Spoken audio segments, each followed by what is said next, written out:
Kita bersyukur di akhir-akhir Ramadan ini ternyata kita masih dalam pilihan Allah. Kita masih dalam saringan Allah untuk mencari orang-orang yang terbaik di bulan Ramadan ini.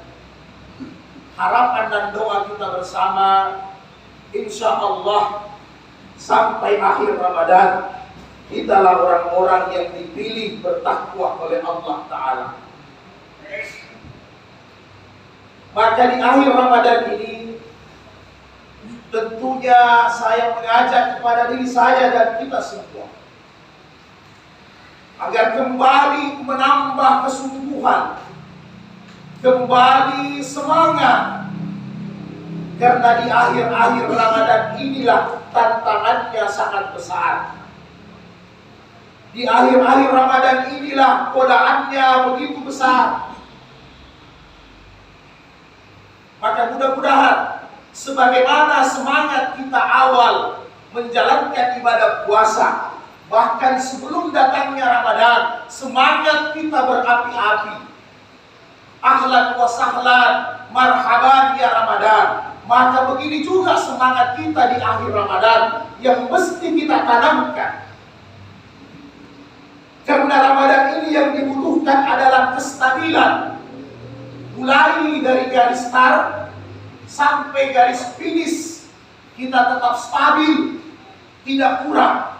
Itu yang dibutuhkan untuk meraih kemenangan di bulan Ramadan ini.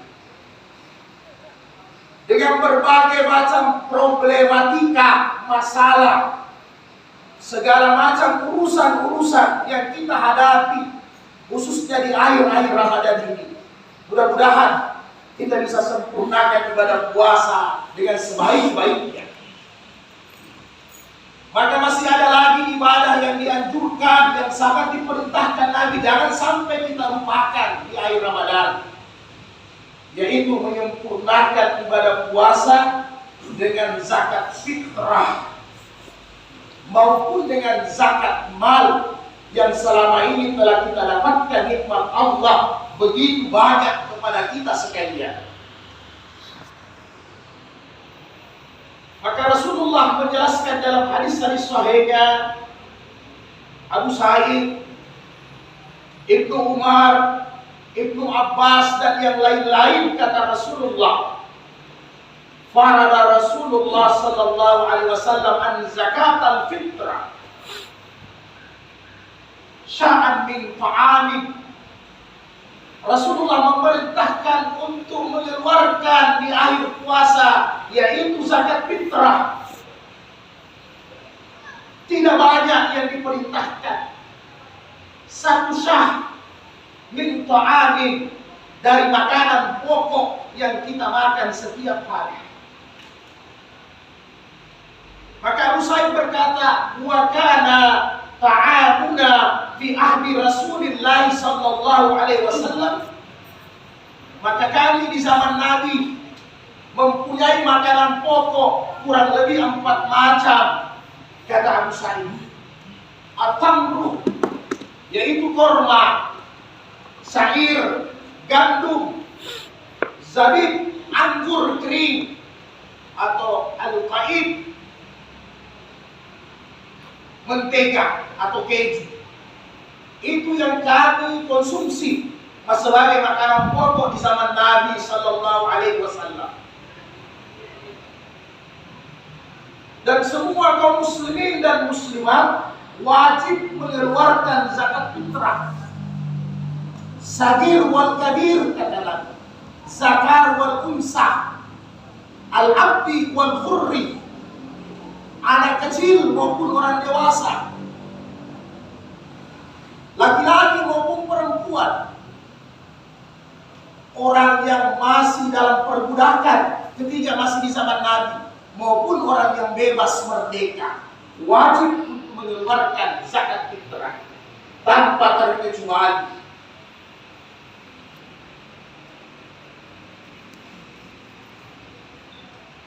Dikeluarkan sebelum melaksanakan salat Idul Fitri. Kemudian di hadis yang lain, ketika Muaz bin Jabal diutus ke Yaman, ketika pada masa itu Muaz dalam hadis Sahih Bukhari, karena makanan pokok ketika itu paceklik, dan di Yaman itu terkenal kain dan pakaiannya dengan motif yang bagus, harganya mahal. Maka Muaz bin Yaman perintahkan orang-orang ketika itu untuk mengeluarkan zakat dengan jualan pakaian-pakaian mereka. Diterima oleh amil zakat ketika itu sahabat Nabi Muaz bin Jabal. Kalian keluarkan itu zakat dengan pakaian-pakaian yang kalian miliki. Itu sangat bermanfaat untuk orang-orang di Madinah. Ataupun nanti aku akan barter dengan bahan makanan pokok sebelum tiba di Madinah.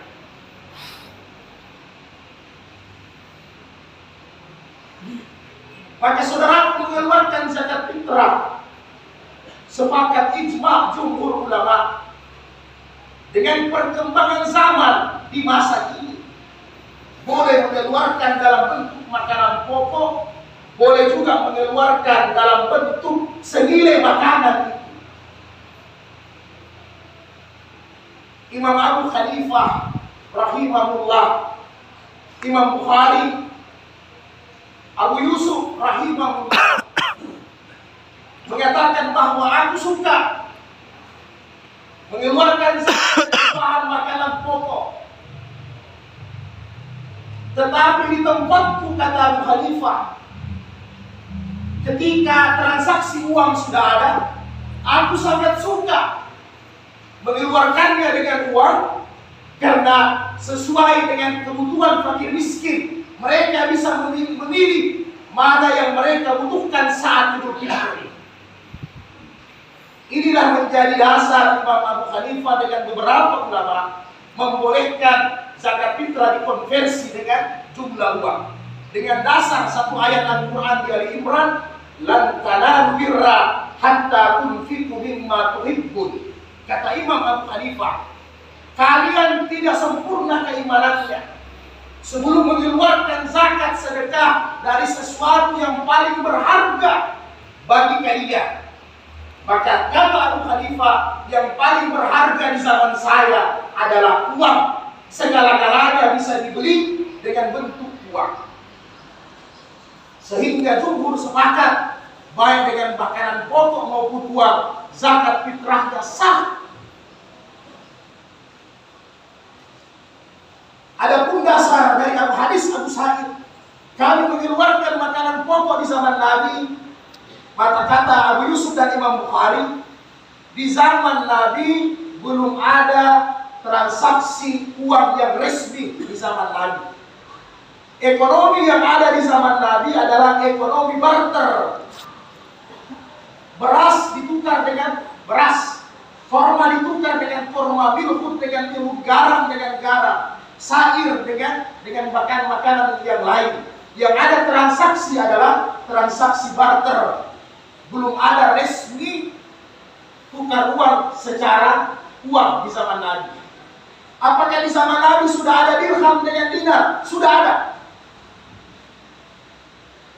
Para sahabat termasuk Utsman bin Affan, Abdurrahman bin Auf, Mus'ab bin Umair, Abu Bakar As-Siddiq punya dirham dan dinar. Dari mana itu dirham dan dinar? Itu dari peninggalan kerajaan khalifah, kekuasaan sebelum Islam, yaitu dinar dari Hercules, dirham dari Persia, Romawi. Jadi ketika itu emas dengan perak sebagai investasi, sebagai simpanan para sahabat, bukan alat tukar. Belum ada resmi alat tukar di zaman Nabi. Nanti ada alat tukar yang resmi ketika zaman Khalifah Umar bin Khattab 18 Hijriah, baru ada standarisasi alat tukar dalam bentuk resmi, yaitu uang. Nanti di zaman Umar bin Khattab baru ada resmi transaksi uang. Maka saudaraku yang dimuliakan Allah Subhanahu wa taala, apa maksud kita mengeluarkan zakat fitrah di akhir Ramadan? Yang pertama kata Rasulullah dalam hadis sahih Ibnu Abbas, farada Rasulullah an zakat al-fitrah tuhratan lis-saim minal lagwi wal faras. Aku perintahkan kalian mengeluarkan zakat fitrah di akhir Ramadan untuk apa? Untuk tuhratan, membersihkan, membaguskan, menyempurnakan puasa Ramadan kalian. Yang mana puasa kita, kata Nabi, lagwi warrafas, banyak sia-sianya, banyak kekurangannya, warrafas, banyak bohongnya, banyak dustahnya, banyak hal-hal yang kotor yang kita lakukan ketika berpuasa, kata Rasul.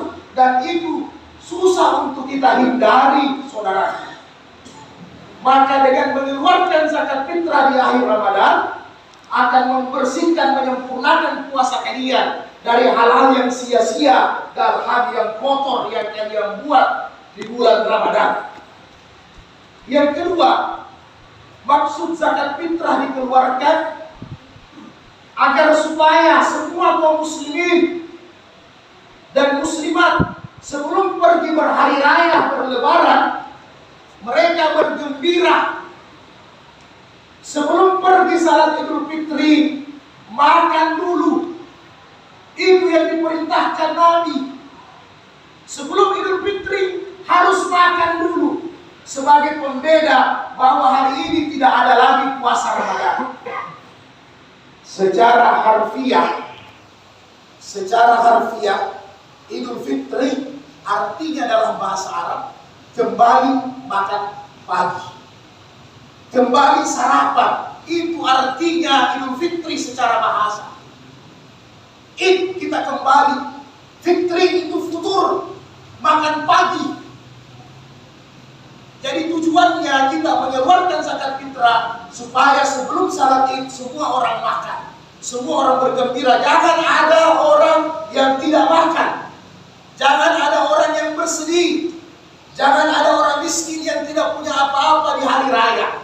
Makanya Nabi bilang, tuak di zakat al-fitrah sebelum dikeluarkan, ukhruju ilan nas fi musalla, sebelum manusia selesai salat Idul Fitri. Karena dianjurkan makan sebelum salat Idul Fitri. Kalau sesudah salat Idul Fitri, bukan zakat fitrah namanya, kata Nabi, tetapi menjadi sedekah biasa. Demikian juga tentang zakat mal. Ada yang berpendapat berarti saya tidak perlu zakat mal dengan uang saya yang ada di bank. Simpanan saya yang sudah bertahun-tahun, karena di zaman Nabi tidak ada zakat uang. Karena uang tidak ada di zaman Nabi. Ulama sudah ijma, sudah dikonversi uang itu kepada emas dengan perak. Jadi siapa yang punya simpanan di bank, masuk haul 1 tahun, kemudian masuk nisabnya kurang lebih 85 juta rupiah, sudah wajib dikeluarkan 2,5 gram dari simpanan itu. Dan itu apabila kita tidak keluarkan, berdosa kita, saudaraku yang dimuliakan Allah. Bagaimana saudara-saudara kita yang ada membekukan uang di bank dengan begitu lama, putaran ekonomi mati, dan tidak mengeluarkan zakatnya. Fi butunihim nar jahannam, kata Nabi, nanti mereka akan dimakan, diberi makanan dari api neraka Jahannam di hari kemudian, akan masuk ke dalam perut-perut mereka. Saudara kaum muslimin yang dimuliakan Allah, mudah-mudahan Allah Subhanahu wa taala sempurnakan ibadah puasa kita dengan sebaik-baiknya. Sempurnakan dulu zakat fitrah dan zakat mal, baru kita memenuhi kebutuhan-kebutuhan yang lain. Bayar dulu fitrah dengan zakat mal, baru boleh membeli baju-baju lebaran. Apakah boleh hukumnya? Boleh. Silahkan bergembira. Tetapi ajaran agama Nabi sudah membatasi. Apabila tidak punya kemampuan dan kelapangan, jangan dipaksakan harus berhutang membeli baju lebaran, membeli makanan yang lezat, atau mengganti semua perabotan dengan yang baru. Apabila dipaksakan harus berhutang, itu yang tidak dibolehkan oleh Rasulullah. Kata Rasul dalam hadis sahih, ahsana siyabi. Apabila kalian tidak punya kemampuan, pakailah pakaian yang lama tetapi masih bagus. Pilihlah pakaian kalian dari pakaian yang ada dengan yang terbaik. Maka itu sudah mencukupi untuk menghidupkan Idul Fitri dibandingkan harus lagi berhutang di sana sini. Apalagi harus buka lagi utang di koperasi, maaf. Harus perpanjang lagi utang di bank, maaf. Kapan kita berhenti dari riba, saudara yang berbahagia? Sudah saatnya kita hijrah, lahir batin, hijrah ekonomi, bukan hanya hijrah ibadah. Sudah cukup kita mengambil tempat tinggal KPR BTN. Tidak cukup kendaraan kita hutang di finansial. Tidak cukup segala-galanya kita hutang dengan riba. Apakah pakaian lebaran? Apakah makanan yang lezat? Apakah kue-kue di toples? Harus juga kita berhutang. Harus kita riba. Nauzubillah min zalik. Makan apa adanya, pakai apa adanya. Yang penting menutup aurat dan didapatkan dari sumber yang halal. Itu jauh lebih mulia di sisi Allah Subhanahu wa taala. Barakallahu fil Qur'anil